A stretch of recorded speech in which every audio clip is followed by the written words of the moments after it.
All right, fellas, what a difference a week made for you and your player here, man. I mean, this is really good stuff. And I think that what we focused on in the last analysis was, it wasn't necessarily that he was doing it wrong. Everything he was doing, in fact, is I think what a lot of players are going to do when they first start doing dynamic balance. You say, well, what do you mean you don't want me to do a weight shift, a timing move? Hitters want to move their body. And but it's a great way fundamentally to address root problems that players have. I think I'm a firm believer in having good solid balance when you're hitting. And when you do that, when a player has the mindset to have good balance, a lot of the working parts naturally and athletically are going to work better together. Right? So if I don't have rules on balance and things like that, then I'm going to sometimes put myself in positions like what he's doing here. Now again, I think some of that is, him trying to interpret the drill. I have no doubt. But just the focus of what we talked about when just showing that David Dahl example of the balance points, right, in the swing, just addressing some simple things kind of gives players a roadmap. Oh, you want me to go there? Oh, okay. And then the body tends to self-correct around that. And so I think you guys did a brilliant job just addressing that. And not to mention, some of this is probably the tee position, his response to where the tee was a little further back, which I don't mind at all, but you can see him trying to get behind. And, this is a great example to me of a player trying to, on the left, he's just trying to push his top hand arm into a position. And over here on the right, we have to get him to continue to experience that lag feeling, the energy problem. So again, we don't have an elbow problem on the top hand arm. We have an energy problem, right? So you can do all the elbow drills you want, and it's never going to do anything if a player doesn't understand the lag problem that they have. And I think you guys are addressing that really well. His hand path is much cleaner over here on the right, and you can tell he's not trying to push his top hand arm into position. He's saying, all right, I got to go back down the line. And it's just really good stuff. So you guys also, starting week 3 here, have created or you started to put in the trigger move. I'm going to break these up now so it's not confusing. There we go. So I love how you did this, Dad.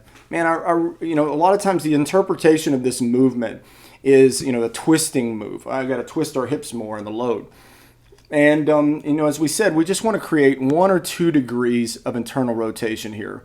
Just that little bit is enough to kind of in the brain to go, hey, this is what we want to feel in our load. And, with the twisting, if I'm twisting my hips on top of the ground to get this, I tend to disconnect from the ground up all the working parts. And that's the opposite of what a kinetic chain is. There's really no disconnect in the kinetic chain. All these things are working together to create energy. And so I want to take this a step further and talk about why we're doing this, right? And so I'm going to use Acuna here as an example. And I love this behind view because you get to, if I went across the plate, you would see, all the things that we normally interpret. Our brain's going to go, okay, this is a great example of we want to take the hips. They're going to go like this. All this wants to stretch back this way. And we want to create a rubber band and all these things. And, I really don't think, and listen, there's certainly room biomechanically to talk about more torque and stretch. But what we're doing here in this program right now is we're trying to take a player that had drag issues and trying to address, sometimes drag, some of the things you'll see how they use their body from the ground up, promote disconnects in the kinetic chain.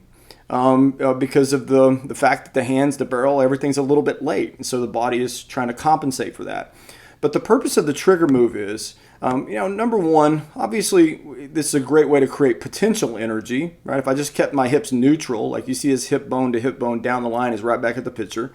Right? If I just kept them like that, it's not wrong, but it's not going to do much for creating potential energy. And that trigger move and this feeling here create potential energy. But the purpose that we're using the trigger move for is a little bit deeper than that. We're going to the root. Right? And you'll see, and you're not going to hear many people talk about this these days because everybody's talking about how the stretch and separation and torque and all these things. But not many people recognize that when he lands here, we'll tend to go, look how his front foot goes open and his knee goes open and all this. Well, you tell a kid that, and all from here up, all that stuff's going to go open. What I like to address is, wow, his hip bone here is right across the plate. His hip bone here is right across the plate. That's what we want to promote. With the trigger move, I think that move for Acuna is just as much as it is we're trying to create energy there. It's also something to help us stay on the ball. right? That's really important. I mean, I've got to learn to do that, especially as your player is getting closer to high school, right? 75% strikes are going to be on the outer third and the black, right? And if I can't stay on the ball, if I have a rule that says my hips are going to fly open and then my hands are going to go, and you don't understand this fundamentally, you're probably going to struggle a little bit. And so this is, in my opinion, the most important thing for your player to understand is that, yes, I want my hips to fire. Okay, if we have to say that, yeah, I want that to happen. But if I don't understand that I've got to stay on the ball, right, all the way into the ground, I don't want my hips to fire until I get to the ground. Right now, what you'll see, like if you watched Acuna on a tee, right, then each level from tee work, you'd see his tee swings would look nothing like his game swing. Why? Well, because it's not a game swing. There's a ball sitting still. I can work on real fundamental things on a tee.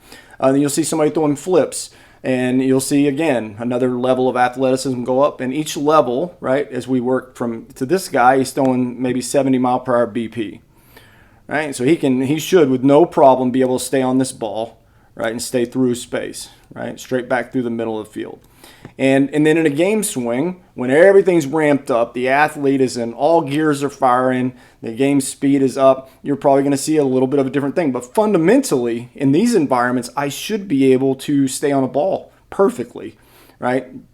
And so this is the purpose of the trigger move. So when we start bringing in his pre-swing movement, his timing move, we have to make sure that as he's dropping in, that he doesn't have an idea that I got to start twisting my hips open to get my hands to move. That's not a feeling that I would recommend, right? And so I just wanted to show this as kind of the purpose. And then we'll go all the way to the finish, the height on this finish, which I absolutely love. You're probably not going to see Acuna in every swing that he takes finish like this.